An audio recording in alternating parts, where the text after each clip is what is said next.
नमस्कार मित्रों, आज के इस वीडियो में एक बार फिर से आप सभी का बहुत बहुत हार्दिक स्वागत है। हम आशा करते हैं कि आप सभी स्वस्थ होंगे और आप सबकी तैयारी बहुत अच्छी तरह से चल रही होगी।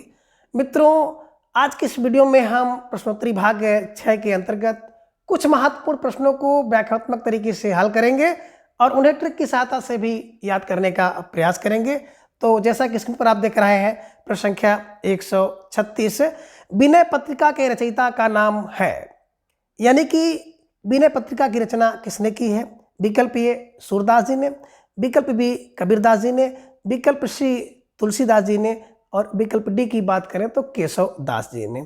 तो जैसा कि हम लोग जान रहे हैं कि विनय पत्रिका की जो रचयिता है वो विकल्प सी तुलसीदास इज राइट आंसर।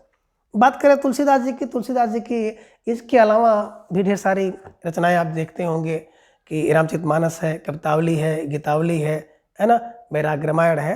तो ढेर सारी रचनाएं किए हैं और इनके बारे में विस्तृत रूप से हम लोग चर्चा कर चुके हैं, ठीक है ना। प्रश्न संख्या 137 है कि मानस का हंस के लेखक का नाम है। तो कहने का आशय है कि मानस का हंस जो कि एक उपन्यास है, इस उपन्यास के लेखक कौन है। विकल्प ए जयशंकर प्रसाद है, विकल्प बी प्रेमचंद है, विकल्प सी महावीर प्रसाद द्विवेदी और विकल्प डी की बात करें तो अमृतलाल नागर। तो बिल्कुल सही आप समझ रहे हैं कि मानस के हंस इस उपन्यास के जो रचयिता है वो विकल्प डी अमृतलाल नागर इज राइट आंसर, ठीक है ना। क्योंकि जो मानस का हंस होता है ना वो बिल्कुल अमृत का सागर होता है और अमृत का सागर फॉर अमृतलाल नागर, ठीक है। चलिए, प्रश्न संख्या 138 है, मजदूरी और प्रेम निबंध के रचनाकार हैं, यानी कि मजदूरी और प्रेम नामक जो निबंध है इसकी रचना किसने की है। विकल्प ए की बात करें तो सरदार पूर्ण सिंह, विकल्प बी बालकृष्ण भट्ट, विकल्प सी प्रताप नारायण मिश्र और विकल्प डी है रामचंद्र शुक्ल। तो बिल्कुल मजदूरी और प्रेम, यानी कि मजदूरी से प्रेम कौन करेगा भैया, देखो मजदूरी से प्रेम वही करेगा जो पूर्ण होगा, ठीक है ना। पूर्ण, तो पूर्ण का मतलब है सरदार पूर्ण सिंह इसके लेखक हैं, इसे भी दिमाग में आप लोग रख लीजिएगा, ठीक है ना। अब सरदार पूर्ण जी इसके लेखक हैं, तो सरदार पूर्ण से संबंधित कुछ बातें और भी हैं जिन्हें हम लोगों को थोड़ा सा जान लेना चाहिए। जिनके बारे में हम लोग नहीं जाने हैं उनको तो देखना ही चाहिए, ठीक है ना। इन्होंने 6 महत्वपूर्ण निबंध लिखे हैं, जिनमें पहला आचरण की सभ्यता है, दूसरा आप देख पा रहे हैं मजदूर और प्रेम, तीसरा सच्ची वीरता, चौथा निबंध इनका है पवित्रता, पांचवा कन्यादान और छठा है अमेरिका का मस्त योगी वाल्ट हिटमैन, ठीक है ना। जहां से आपके परीक्षा में प्रश्न बन सकता है, तो इसे दिमाग में रख लीजिएगा। आगे विकल्प बी की बात करें तो विकल्प बी बालकृष्ण भट्ट जी की बारे में आप लोगों ने थोड़ी सी जानकारी की है कि हिंदी पत्रिका प्रदीप पत्रिका जो है 1886 ईस्वी में इन्होंने लिखा था, ठीक है ना। और आधुनिक हिंदी में व्यवहारिक आलोचना का जनक जो है बालकृष्ण भट्ट जी को माना जाता है, तो इसे भी दिमाग में आप रख लीजिएगा, ठीक है ना। और संयुक्ता स्वयंवर की सच्ची समालोचना इन्होंने की है। इनके अलावा हिंदी में मनोविकार संबंधी जो निबंध है, मनोविकार संबंधी निबंध का अगर सूत्रपात किसी को माना जाता है तो बिल्कुल Balkrishna Bhatt is right answer. एक प्रश्न यहाँ से और आपका बन सकता है कि बालकृष्ण भट्ट को शुक्ल जी ने हिंदी का स्टील कहा है, तो दिमाग में रख लीजिएगा कि हिंदी का स्टील शुक्ल जी ने किसको कहा है, तो बालकृष्ण भट्ट जी को कहा है, इसे दिमाग में रख लीजिएगा।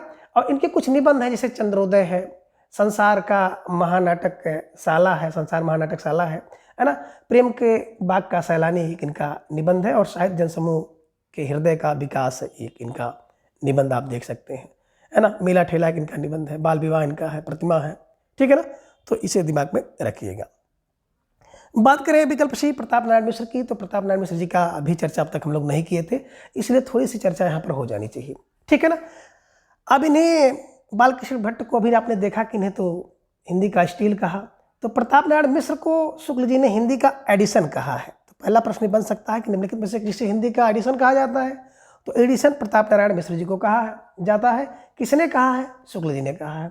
और इनके द्वारा ढेर सारे निबंध लिखे गए हैं और वहाँ से प्रश्न आपकी परीक्षा में देखने को मिल सकता है, जिनमें एक निबंध इनका है धोखा, दूसरा दांत, बालक, वृद्ध, आप, बात, खुशामद, भव, नारी, मनोयोग, मुच्छ, है ना, परीक्षा, समझदार की मौत, है ना, हद, नास्तिक, ये सब मतलब इनके द्वारा लिखे गए जो है आप कह सकते हैं कि निबंध है, ठीक है ना। रामचंद्र शुक्ल जी की बात करें तो रामचंद्र शुक्ल जी से भी संबंधित प्रश्न परीक्षा में आपको पूछे जा सकते हैं। जैसे तो यही पूछा जा सकता है कि यदि गद्य है ना। गद्य कवि या लेखक की कसौटी है, तो निबंध बिल्कुल गद्य की कसौटी है। किसका कथन है? रामचंद्र शुक्ल जी का कथन है। चिंतामणि आपने देखा होगा ना, जो कि भाग 1 1939 में लिखी गई है, तो उसकी लेखक यही है, ठीक है ना। कौन है? रामचंद्र शुक्ल है, जिसे विचार वीथी के नाम से जाना जाता था, ठीक है ना। इसे भी ध्यान में रखिएगा। इनके ढेर सारे निबंध जिसे वाक्य संबंधित है, जो कि परीक्षा में पूछे जा सकते हैं कि श्रद्धा और प्रेम के योग का नाम भक्ति है, एक ये लाइन पूछी जाती है। श्रद्धा का व्यापार स्थल विस्तृत है, प्रेम का, है ना, बिल्कुल एकांत है। तो ये सब चीज़ें जो है परीक्षा में पूछी जा सकती हैं, इसलिए इन पर थोड़ा सा पकड़ आपको बनाना चाहिए, ठीक है ना। रामचंद्र शुक्ल जी के बारे में एक इन्होंने कहा है ना कि बैर क्रोध का आचार्य मुरब्बा है, इसे ध्यान में रखिएगा। और एक लाइन और इन्होंने कही है कि यदि प्रेम स्वप्न है तो श्रद्धा जागरण है। खासतौर से इसे ध्यान में रखिएगा, परीक्षा में हो सकता है कि ये प्रश्न देखने को मिल जाए, ठीक है। चलिए, प्रश्न संख्या 139 की बात करें तो कलम का सिपाही क्या है? कहने का आशय है कि कलम का सिपाही जो रचना है, इसकी विधा क्या है? विकल्प ए आत्मकथा है, विकल्प बी रेखा चित्र है, विकल्प सी संस्मरण और विकल्प डी जीवनी। तो बिल्कुल सही, कलम का जो सिपाही है, इसे आप सही समझ रहे हैं कि कलम का सिपाही जो है एक क्या है? जीवनी है। किसकी जीवनी है? तो आप बिल्कुल समझ रहे हैं, मुंशी प्रेमचंद जी की जीवनी है। किसने लिखा है? अमृत राय ने लिखा है, तो इसे दिमाग में रख लीजिएगा। अब बात करें विकल्प ए की, तो विकल्प ए है आत्मकथा। आत्मकथा क्या होता है? कभी कभी प्रश्न बन जाता है कि आत्मकथा किसे कहते हैं, कि जब कोई लेखक अपने स्वयं के जीवन को प्रस्तुत करता है तो उसे आत्मकथा कहते हैं, इसे ध्यान में रखिएगा। अब आत्मकथा से प्रश्न ऐसे भी बन सकते हैं कि हिंदी के प्रथम आत्मकथा कौन है? तो बिल्कुल सही आप समझ रहे हैं कि अर्धकथानक। अर्धकथानक जो कि बनारसी दास जैन की रचना है, इसे हिंदी का प्रथम आत्मकथा माना जाता है और ये ब्रजभाषा में लिखी गई है, गद्य और पद दोनों में है, ये ध्यान में रखिएगा। हिंदी की प्रसिद्ध आत्मकथा 1941 में बाबू श्याम सुंदर दास जी ने लिखा। तो सुंदर होगी, सुंदर कथा होगी तो भैया प्रसिद्ध होगी, ठीक है ना। महिला आत्मकथा की बात करें तो लेखिका जानकी देवी बजाज हैं, जिन्होंने लिखी मेरी जीवन यात्रा, पहली, है ना, 1956 में इन्होंने लिखा था। ममता कालिया की आत्मकथा कई बार पूछा गया है ना, कितने शहरों में कितनी बार, दिमाग में रखिएगा, 2012 में लिखा गया है। तो यहाँ से भी प्रश्न पूछा जा सकता है। तो कहने का आशय है जितने भी आत्मकथा हैं और महत्वपूर्ण आत्मकथा लेखक, ठीक है ना, तो उसे ध्यान में बैठिएगा। जैसे कमलेश के गर्दिश के दिन हो जाएंगे, रामदरस के समय सहचर है, वहाँ से प्रश्न बन सकते हैं। धरती अपने अपने लोग, रामविलास शर्मा का आत्मकथा है, तो ये भी प्रश्न परीक्षा में पूछा जा सकता है, कई बार पूछा गया है। वियोगी का मेरा जीवन प्रवाह आत्मकथा, ये भी पूछी गई है। राजेंद्र बाबू जी की बात करें तो इनकी एक आत्मकथा है मेरी आत्मकथा, यहाँ से भी प्रश्न पूछे गए हैं। और यशपाल जी की जो आत्मकथा है सिंहावलोकन, है ना, तो इसकी विधा से भी प्रश्न पूछ सकता है, कौन सी विधा है या किसकी आत्मकथा है। पांडे बेचन शर्मा उग्र की मैं कई बार चर्चा कर चुका हूँ कि इनकी आत्मकथा है अपनी खबर, ठीक है ना। अपनी खबर सुनकर व्यक्ति उग्र हो जाता है, उग्र फॉर पांडे बेचन शर्मा उग्र की आत्मकथा है, ठीक है ना। तो ये सब आपको दिमाग में रखना होगा। वृंदावन लाल वर्मा की बात करें तो अपनी कहानी है ना। पंत की आत्मकथा 60 वर्ष एक रेखांकन है, ठीक है ना। और बच्चन जी की देखेंगे 4 भागों में है, क्रू निर्माण दूर सोपान, ठीक है ना, क्या भूलों को याद करूँ, नीर का निर्माण फिर बसेरे से दूर और 10 द्वार से सोपान तक। तो ये 4 भाग जो है बच्चन जी की आत्मकथा के हैं, तो ध्यान में रखिएगा। इस प्रश्न से प्रश्न आपके परीक्षा में देखने को मिल सकते हैं, ठीक है ना। विकल्प बी की बात करें तो रेखा चित्र, ठीक है ना। रेखा चित्र क्या है कि किसी व्यक्ति, वस्तु या संदर्भ का जो चित्रांकन जिस प्रकार से चित्रकार कुछ चित्र की सहायता से कर देता है, ठीक उसी प्रकार से जब लेखक या रचनाकार किसी व्यक्ति, वस्तु या संदर्भ का कुछ शब्दों से, है ना, उसकी विशेषता को उखेड़ देता है ना, तो उसी को हम लोग कहते हैं कि रेखा चित्र, ठीक है, इसे ध्यान में रखिएगा। और रेखा चित्र का अंग्रेजी में अर्थ होता है स्केच। कभी कभी ये प्रश्न परीक्षा में पूछ लिया जाता है। और रेखा चित्रों में बात करें तो महादेवी वर्मा जी के कुछ रेखा चित्र हैं, जिन्हें आप दिमाग में बैठा लीजिएगा, परीक्षा में प्रश्न पूछा जा सकता है। जिनमें एक रेखा चित्र है अतीत के चलचित्र, है ना, 1941 में महादेवी वर्मा जी द्वारा लिखा गया है, ये परीक्षा में बहुत आयत पूछा जाता है। इन्हीं का दूसरा है स्मृति की रेखाएं, 1943 में कई बार परीक्षा में पूछा गया है। मेरा परिवार 1972 में, तो मेरा परिवार बेहतर है, बेहतर फॉर 1972 में, हर व्यक्ति अपने परिवार को बेहतर कहता है, ठीक है ना, तो ध्यान में रखिएगा। और श्री राम शर्मा जी की एक रेखा चित्र है बोलती प्रतिमा, ध्यान रखिएगा, ये भी कई बार हमने देखा है कि परीक्षा में पूछा गया है। तो मुझे जो मोटा मोटा याद था मैंने आपसे चर्चा किया, ठीक है ना। विकल्प सी की बात करें तो संस्मरण, है ना। अब संस्मरण के बारे में भी थोड़ी सी जानकारी हम लोगों को जाननी चाहिए कि संस्मरण किसे कहते हैं, संस्मरण का अर्थ क्या है, ठीक है ना।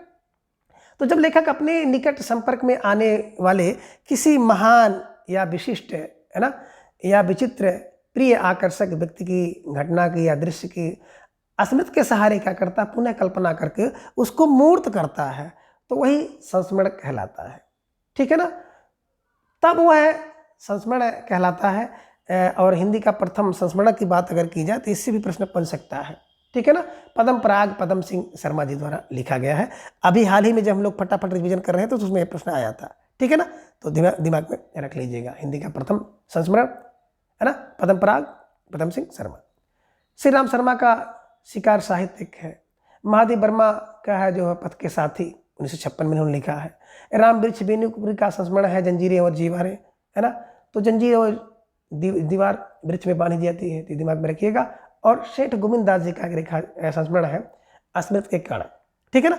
तो कहने का आशय कि इन सबसे जो है प्रश्न बहुतायत परीक्षा में पूछे गए हैं, जो मुझे याद था मैंने आपसे थोड़ा सा चर्चा करना उचित समझा, ठीक है ना।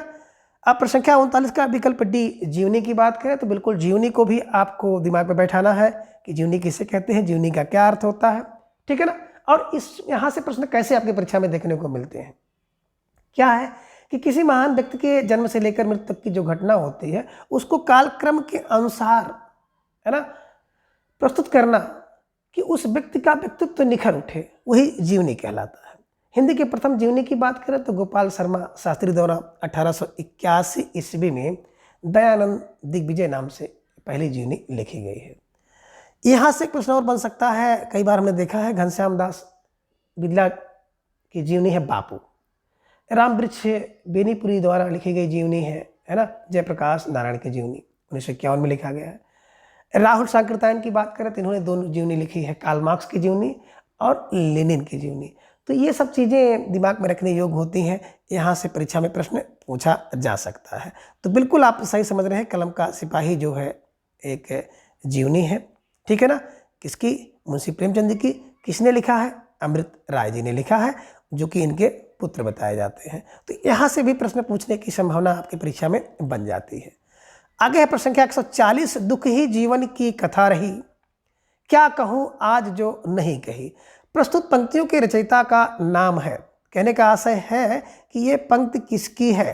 विकल्प ए महादेवी वर्मा जी की, विकल्प बी जयशंकर प्रसाद जी की पंक्ति है, विकल्प सी सुमित्रानंदन पंत, और विकल्प डी की बात करें सूर्यकांत त्रिपाठी निराला जी की है, ठीक है ना। देखिए पंक्तियां की बात आ रही हैं तो पंक्तियां तो बिल्कुल आपको महादेव वर्मा जी को भी याद करना पड़ेगा, ठीक है ना। और जयशंकर प्रसाद जी को भी आपको याद करना पड़ेगा, सुमित्रानंदन पंत जी की पंक्तियां याद करनी पड़ेगी, सबकी पंक्तियां याद करनी पड़ेगी, ठीक है ना। फिलहाल यहाँ पे अगर हम बात करें तो बिल्कुल सही विकल्प होगा, दुख ही जीवन की कथा रही, क्या कहूँ आज जो नहीं कही। अब किसी के जीवन में बहुत दुख हो, है ना, और वो दुख हो और दुख को ना कहे तो भैया क्या होगा, बड़ी निराली बात होगी। निराली फार सूर्यकांत त्रिपाठी निराला जी की ये पंक्ति है, ठीक है ना। चलिए अब पहुंचते हैं हम लोग विकल्प ए पर। तो विकल्प ए से संभावित प्रश्न आपकी परीक्षा में कुछ इस प्रकार से बन सकते हैं, जिनमें महादेव वर्मा जी की कुछ पंक्तियां हैं कि मैं नीर भरी दुख की बदली, है ना, बिल्कुल सही समझा आपने, मैं नीर भरी दुख की बदली महादेव वर्मा की है। पर शेष नहीं होगी मेरे प्राणों की पीड़ा, है ना, ये भी किसकी है, महादेव वर्मा जी की पंक्ति है। एक इनकी पंक्ति है जो तुम आ जाते एक बार, है ना, बहुत देखे होंगे, सुने भी होंगे यूट्यूब वगैरह पर। तो ये पंक्ति जो है बहुत प्रसिद्ध है, जो तुम आ जाते एक बार, महादेव वर्मा का है। और एक पंक्ति इनकी और है कि मधुर मधुर मेरे दीपक जल, ये भी पंक्ति आपको परीक्षा में पूछी जा सकती है। और मिलन का नाम ना लो मैं मिरे में चिर हूँ, ये भी इनकी है। और एक तो बिल्कुल मोस्ट इंपॉर्टेंट पंक्ति है कि मैं बीन भी हूँ तुम्हारी रागिनी भी हूँ, किसकी, महादेव वर्मा जी की पंक्ति है। एक और है, ये भटकाने वाली पंक्ति है, निश्चित रूप से अगर ये पंक्ति आ जाए तो आप भटक जाएंगे कि वो मुस्काते फूल नहीं जिनको आता है मुरझाना, है ना। तो बिल्कुल यहाँ पर लोग इसको माखनलाल चतुर्वेदी की पंक्ति लगा देंगे, बट है ये महादेवी वर्मा जी की पंक्ति है। तो इन पंक्तियों को आप बिल्कुल कंठस्थ करें, अभ्यास करें, क्योंकि अगर परीक्षा में इनका सामना हो गया तो बिल्कुल आपको विचलित नहीं होना है, ठीक है ना। अब आप जानना चाहें तो इनके जीवन परिचय को भी देखें। 1907 में जन्म होता, 87 में इनका मृत्यु हुई। फर्रुखाबाद में जन्म होते हैं। पिता का नाम गोविंद प्रसाद, माता का नाम हेमरानी, ठीक है ना। ये सब चीज़ें ध्यान में रखिएगा। और आधुनिक युग की अगर देखा जाए तो बिल्कुल इनको मीरा कहा जाता है। इलाहाबाद में इनका डेथ हुआ था, ये भी ध्यान में रखिएगा। निहार, रश्मि नीरजा, सांदगी, दीपशिखा, यामा इनके रचनाएं हैं। और हिंदी के विशाल मंदिर की बीड़ा पाणी यानी कि सरस्वती इनको कहा जाता है, ये भी ध्यान में रखिएगा। महादेवी वर्मा जी को सबसे ज़्यादा अगर कोई प्रिय था तो इनका प्रतीक है दीपक और बादल, ठीक है ना, ये आप दिमाग में बैठा लीजिएगा। और अभी हमने चर्चा की अतीत के चलचित्र, अस्मित की रेखाएं, है ना, और पथ के साथी, स्मारिका और मेरा परिवार, तो ये सब इनकी रचनाएं हैं। यहाँ से प्रश्न आपके परीक्षा में पूछे जाते हैं, तो इसे भी आप दिमाग में बैठा लीजिएगा, ठीक है। चलिए चलते हैं विकल्प बी के पास और देखते हैं कि जयशंकर प्रसाद जी की। जयशंकर प्रसाद जी की बात करें तो इनके बारे में हम लोग विस्तृत रूप से इसके पूर्व के प्रश्नों में देखे हैं, फिर भी यहाँ जो चर्चा करने योग्य बातें हैं उन्हें हम लोग चर्चा करेंगे। क्या है कि इनकी एक पंक्ति है कि इस करुणाकृत हृदय में अब विकल रागिनी बजती है, ध्यान में रखिएगा। ये पंक्ति भी परीक्षा में पूछे जाने योग्य है। हो सकता है किसी परीक्षा में आपको ये देखने को मिल जाए कि इस करुणाकृत हृदय में अब विकल रागिनी बजती है। किसकी पंक्ति है? तो प्रसाद जी की पंक्ति है, ठीक है ना। मानव जीवन की बेदी पर, है ना, पड़े हो विरह मिलन का, ये भी पंक्ति किसकी है? प्रसाद जी की है। और एक पंक्ति बड़ी प्रसिद्ध है कि ले चल मुझे भुलावा देकर मेरे नाविक धीरे धीरे, ठीक है ना, प्रसाद जी की पंक्ति है। और बीती बिहावरी जागरी, तो इसको बिल्कुल आप लोग तो एकदम कंठस्थ कर लिए होंगे कि बीती बिहावरी जागरी किसकी पंक्ति है? प्रसाद जी की पंक्ति है। आगे है नील प्रधान बीच सुकुमार खुल रहा मृदुल अधकुला अंग, है ना, तो नील प्रधान बीच खुल रहा मृदुल अधकुला अंग बिल्कुल किसकी है? प्रसाद जी की पंक्ति है। और एक पंक्ति है नारी तुम केवल श्रद्धा हो बीच शिवास नक पक्तल में, तो ये भी बिल्कुल प्रसाद जी की पंक्ति है। इसे भी आपको पकड़ के रखना है।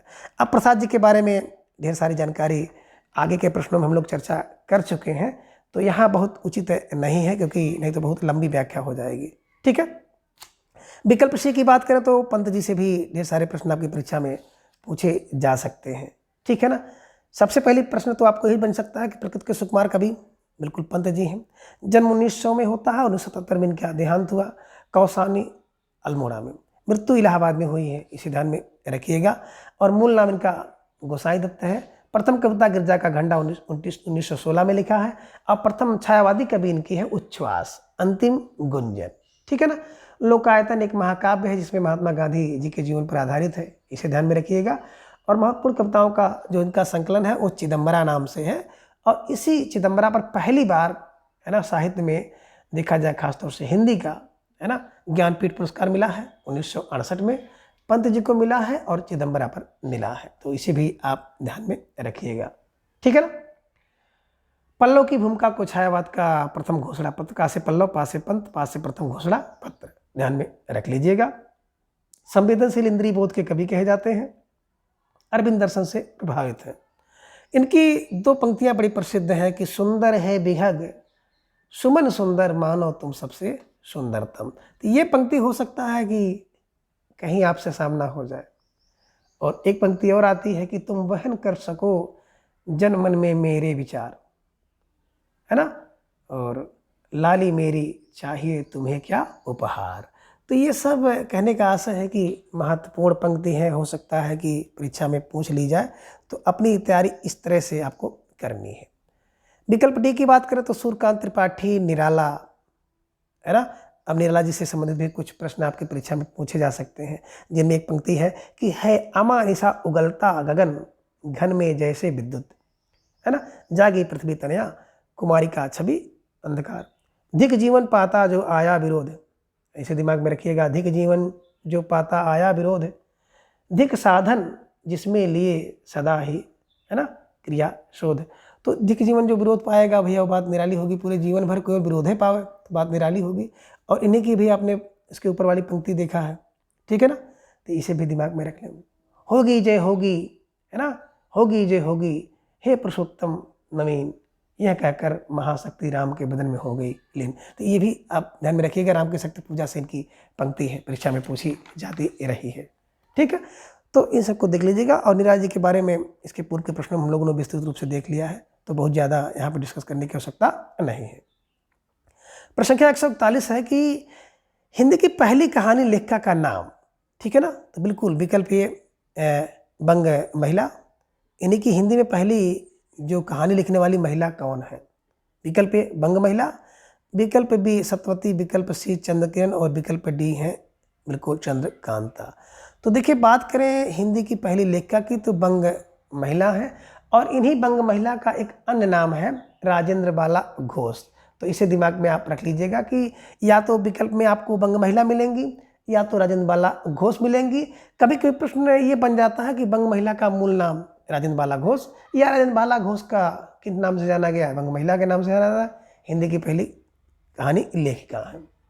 मिर्जापुर में बात करें तो बाबू पूर्ण चंद्र की ये पत्नी थी, ये भी थोड़ा सा आप दिमाग में रखिएगा, ठीक है ना। अब हिंदी कहानी की जो उद्भव होता है, थोड़ा सा एक प्रश्न यहाँ पे ले लीजिए, हिंदी कहानी से तो बन सकता है कि हिंदी कहानी का उद्भव किस युग से हुआ है, तो द्विवेदी युग से हुआ है, ये भी ध्यान में रखिएगा। अब बात करें हम लोग यहाँ पर बंग महिला से, तो बंग महिला की एक कहानी है 4 चंद्रदेव से बातें 1904 में, ठीक है ना। इनकी पहली राजनीतिक कहानी भी मानी जाती है, ठीक है। आगे है कुंभ में छोटी बहू, 1906 में इन्होंने लिखा है। दुलाई बाई 1907 में लिखा है, और दालिया एक इनकी जो कहानी है 1909 में इन्होंने लिखा है।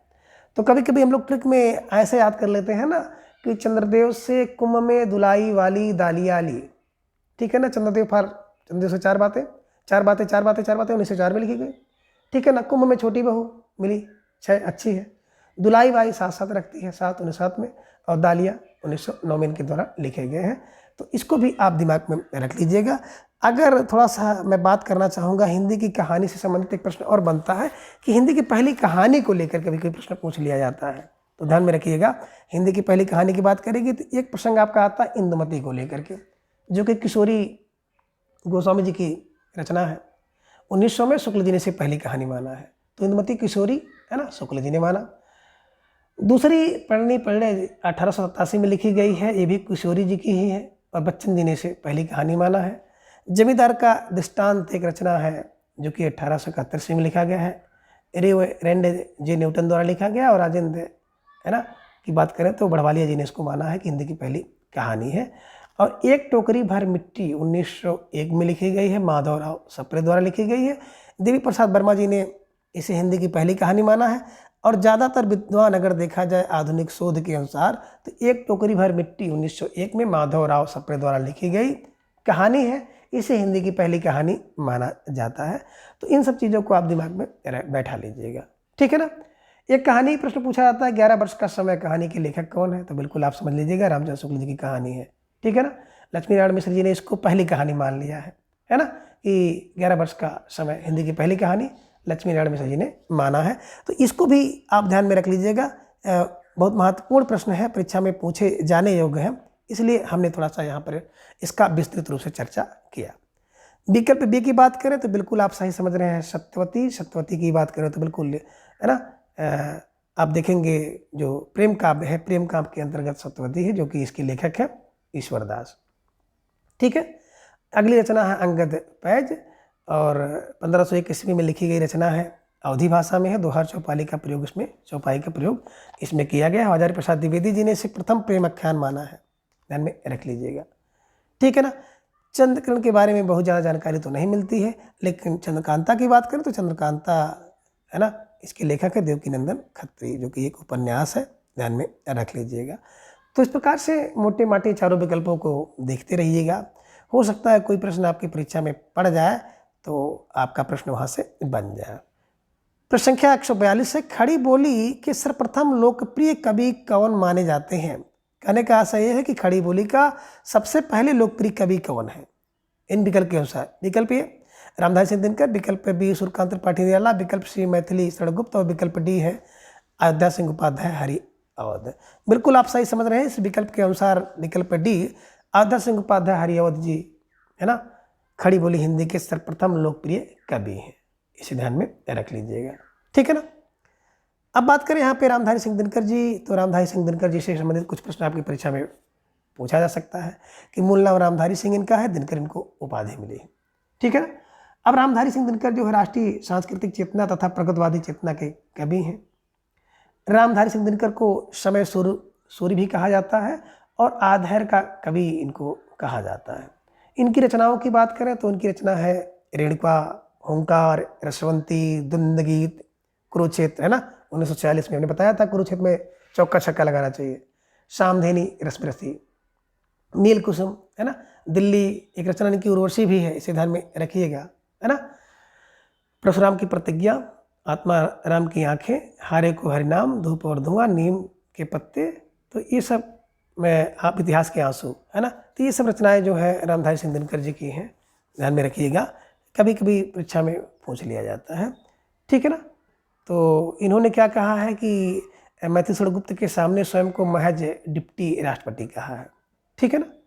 और इनकी जो रचना है उर्वशी 1972 में लिखी गई है, तो बेहतर है ना।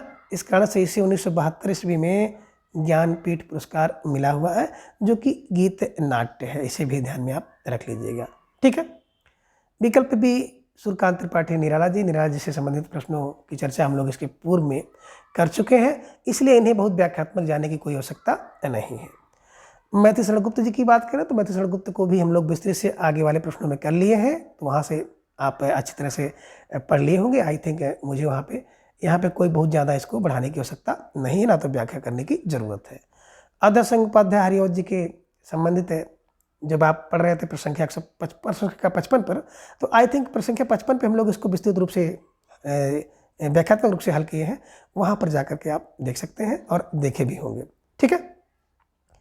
अब प्रसंख्या 143 है कि फाणेश्वर नाथ रेणु किसके लेखक हैं। कहने का आशय है कि निम्नलिखित में से किसके लेखक फाणेश्वर नाथ रेणु जी हैं। विकल्प ए गबन, विकल्प ए गीतांजलि, विकल्प सी मैला आंचल और विकल्प डी कामायनी। तो बिल्कुल सही समझा आपने कि फाणेश्वर नाथ रेणु जी विकल्प सी मैला आंचल के लेखक हैं, ठीक है ना। अब मैला आंचल की बात यहाँ पे आ गई, तो सबसे पहले तो आप देखिए कि फाणेश्वर नाथ रेणु, है ना, नाम इनका फाणेश्वर नाथ, रेणु इनका उपनाम है, आंचलिक के उपन्यासकार के रूप में प्रसिद्ध है ना। और जब हम लोग उपन्यास पढ़ रहे थे तो हमने एक ट्रिक आपको बताई थी कि मैली प्रतिभूमि के लिए दीर्घताप में जुलूस लेकर कितने चौराहे से होकर के पलटू राम से मिलने लोग जाते हैं, है ना। तो मैली प्रतिभूमि, मैली फार मैला आंचल 1954 में लिखा गया, प्रतिभूमि माने प्रति परिकथा 1957 में, दीर्घताप में, है ना, 1963 में लिखा गया दीर्घताप है, जुलूस 1965 में, है ना, कितने चौराहे से, अच्छे 1966 में, पलटू बाबू जो कि 79 साल के हैं 1979 में, और राम रतन राय 1971 में। तो इनके द्वारा लिखे गए ये 7 बड़े महत्वपूर्ण उपन्यास हैं, ध्यान में आप रख लीजिएगा।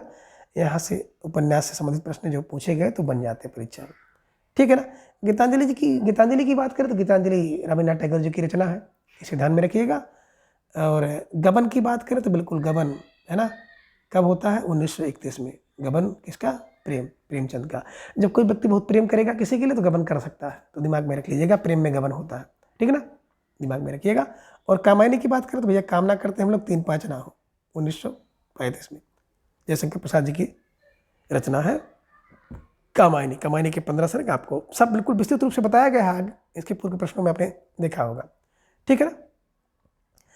अगला प्रसंख्या 144 बिल्कुल गोदान से किसकी कृति है। बिल्कुल आपने देखा उपन्यास और गोदान, अभी जो विकल्प आपने देखा है गबन, और यहाँ पर आपने देखा गोदान, किसकी कृति है, ठीक है ना। तो विकल्प ए की बात करें फाणेश्वर नाथ रेणु जी की कृति है, विकल्प बी प्रेमचंद की कृति है, विकल्प सी की बात करें अगेय की, और विकल्प डी जयशंकर प्रसाद जी की। तो बिल्कुल सही समझ रहे हैं, गोदान, है ना।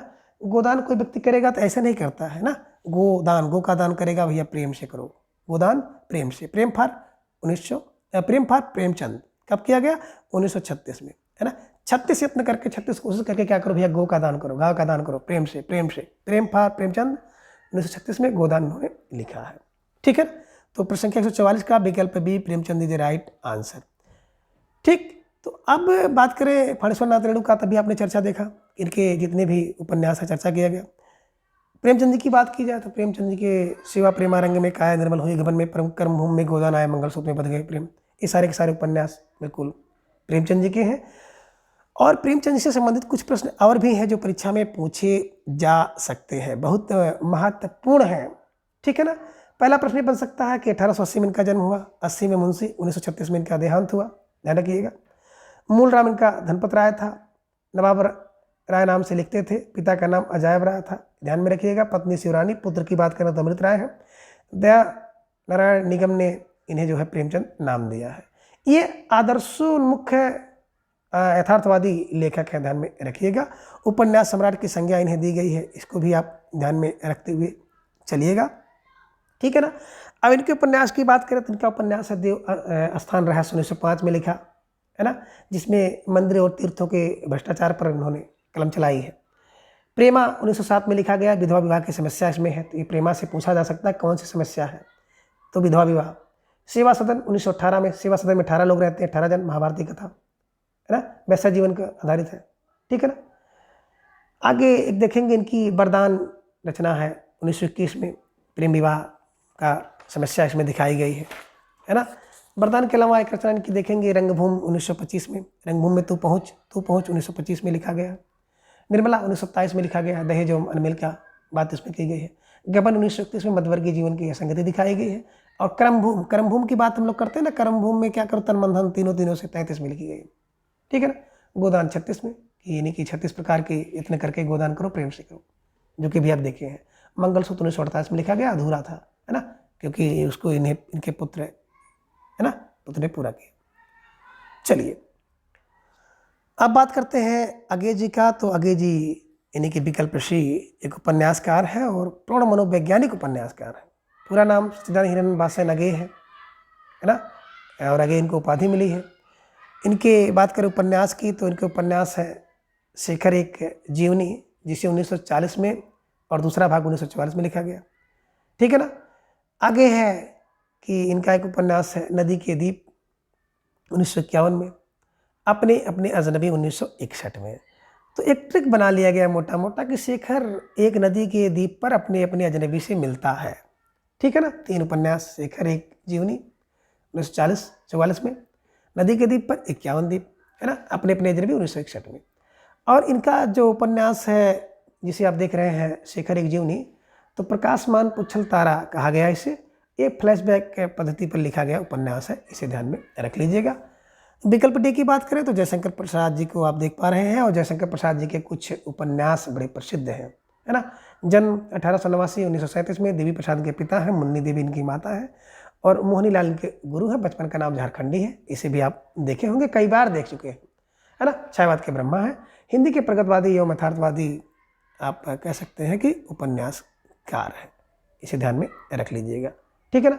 उपन्यास इनके 3 हैं, जिनमें कंकाल, तितली, इरावती। कंकाल 1929 में लिखा, तितली 1934 में, और इरावती 1936 में, जो कि एक अपूर्ण उपन्यास है, इसे ध्यान में आप रख लीजिएगा। यहाँ से परीक्षा में प्रश्न पूछा जाता है। बात करें इनके नाटक की तो नाटक की चर्चा किए बिना प्रसाद पूर्ण ही नहीं होंगे है। सज्जन 1910 में, करल है ना, कल्याणी 12 में, कौड़ालय 12 में, प्रायश्चित 13 में, राजश्री 15 में, विशाख 21 में, अज्ञात सतु 1922 में, जन्मेजय कन्या 26 में, कामना 27 में, स्कंदगुप्त 1928 में है ना, एक घूंट 1930 में, चंद्रगुप्त 1931 में, और बात करें ध्रुवस्वामी 1933 में। ये सब इनके नाटक हैं, इसकी चर्चा हम लोग करते रहते हैं जितना याद रहता है, लेकिन चर्चा करना भी जरूरी है, क्योंकि अगर परीक्षा में प्रश्न बने तो आपको बिल्कुल कंठस्थ रहे, ठीक है। चलिए प्रश्न संख्या 145 की बात करते हैं। कस्तूरी कुंडल बसे आत्मकथा है। कहने का आशय है कस्तूरी कुंडल बसे किसकी आत्मकथा है। विकल्प ए शीला झुनझुनवाला की, विकल्प बी मैत्री पुष्पा की, विकल्प सी कुसुम आंचल की, और विकल्प डी गोपाल प्रसाद व्यास की। तो बिल्कुल सही आप समझ रहे हैं, कस्तूरी कुंडल में पुष्पा है ना। आप कस्तूरी क्या करते हैं, अपने कुंडल में क्या करते हैं, पुष्प पहनती हैं, बस दिमाग में ऐसा रख लीजिएगा, कस्तूरी कुंडल में पुष्पा, अच्छा दिमाग में रख लीजिएगा। इन्हीं की मैत्री पुष्पा जी की आत्मकथा है, तो इसे ध्यान में आप रखिएगा, यहाँ से प्रश्न आपकी परीक्षा में पूछा जा सकता है, ठीक है। चलिए अब आगे हम लोग देखेंगे कि कुछ प्रश्न और आपको दिखाई दे रहे हैं, जिनमें कुछ प्रश्न आपकी परीक्षा में बन सकते हैं, ठीक है। चलिए प्रश्न संख्या 146 है कि चरणदास चोर किसकी नाट्यकृत है। कहने का आशय है कि चरणदास चोर एक नाटक रचना है, किसकी रचना है। तो विकल्प ए की बात करें मुद्रा रासस की, विकल्प बी बलराज पंडित, विकल्प सी हबीब तनवीर, और विकल्प डी है नाग बोडस्त। देखिए जो चरणदास चोर है भैया ना, चरणदास चोर क्या है, बड़ा अजीब है, अजीब फार हबीब तनवीर, ठीक है ना। लेखक कौन है, हबीब तनवीर, इसे ध्यान में आप रख लीजिएगा, ठीक है। चलिए अब प्रश्न संख्या 147 को हम लोग देखेंगे कि भूषण बिन न विराजई कविता बनिता मीत, है ना। क्या भूषण बिन न विराजई बिन न विराजई कविता बनिता मित, यह कथन किसका है। कहने का आशय है कि भूषण बिना बिराजाई किसकी कथन है ना। विकल्प ए तुलसीदास, विकल्प बी भिखारीदास, विकल्प सी केशव, विकल्प डी मतीराम। तो बिल्कुल इन्हें तो आपको बिल्कुल विस्तृत रूप से देखना होगा, क्योंकि संभवतः पहली बार ये लोग आ रहे हैं। ठीक है ना। तो बिल्कुल आप सही समझ रहे हैं। प्रश्न संख्या 147 का सही विकल्प है विकल्प सी केशवदास इज राइट आंसर, कि भूषण बिन ना बिना जाई कविता बनता मित्र। कौन? केशव। केशव, ठीक है ना। है केशव कि भूषण के बिना कविता बनता मित्र नहीं मिलाती, इसे दिमाग में बैठा लीजिएगा। ठीक है ना।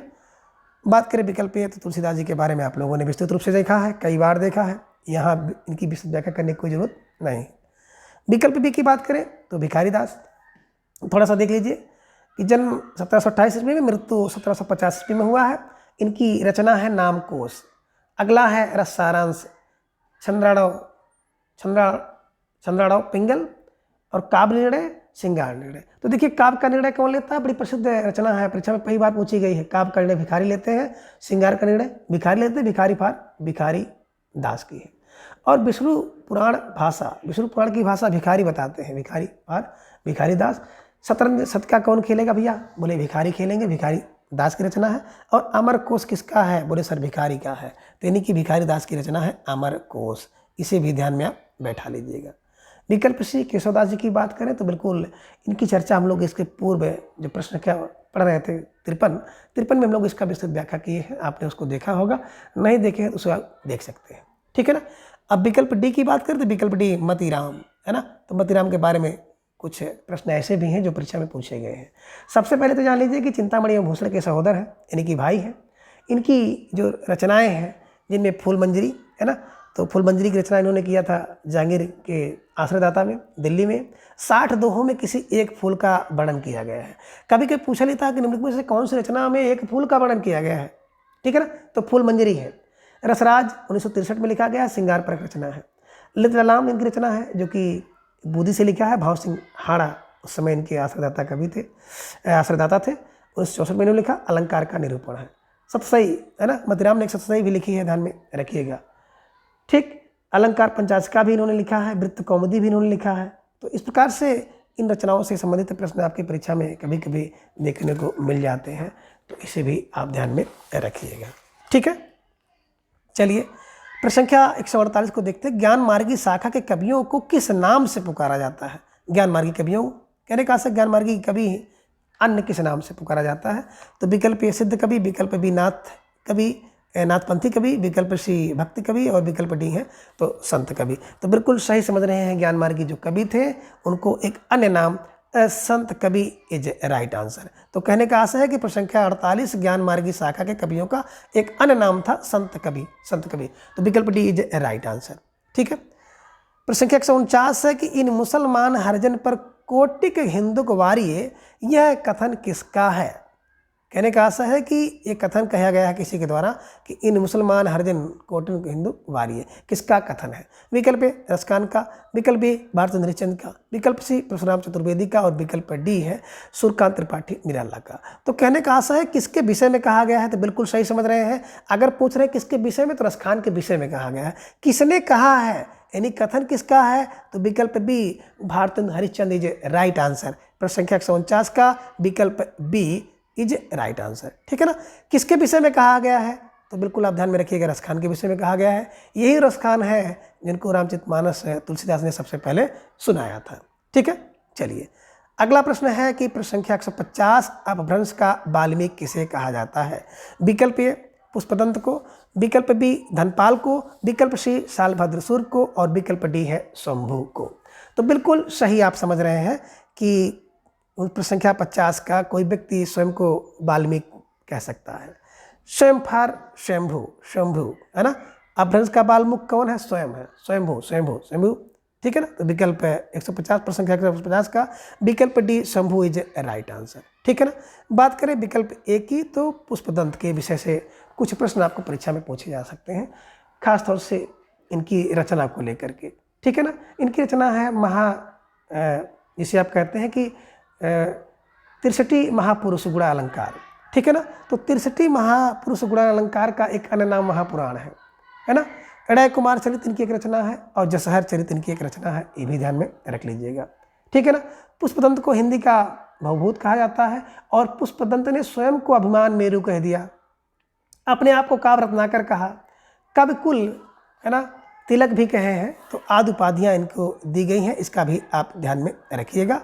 और विकल्प बी पे हम लोग देखें धनपाल जी को, तो धनपाल से संबंधित एक रचना है भविष्यत कहा, जो कि 10वीं शताब्दी में लिखी गई है। तो धन को भविष्य के लिए रखिए, इसे दिमाग में रख लीजिएगा।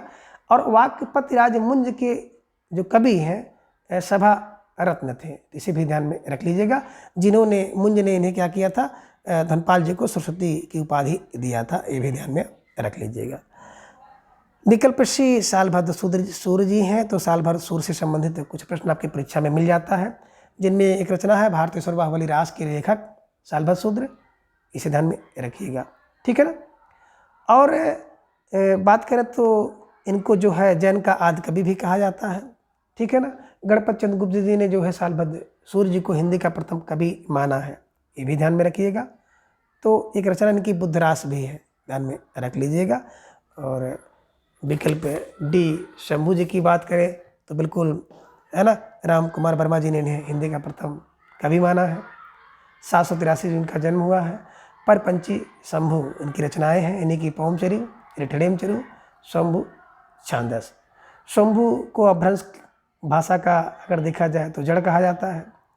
वाल्मीकि तथा व्यास माने जाते हैं अपभ्रंश भाषा के, और स्वयं को अपनी भाषा को क्या करते हैं, देसी भाषा कहा है।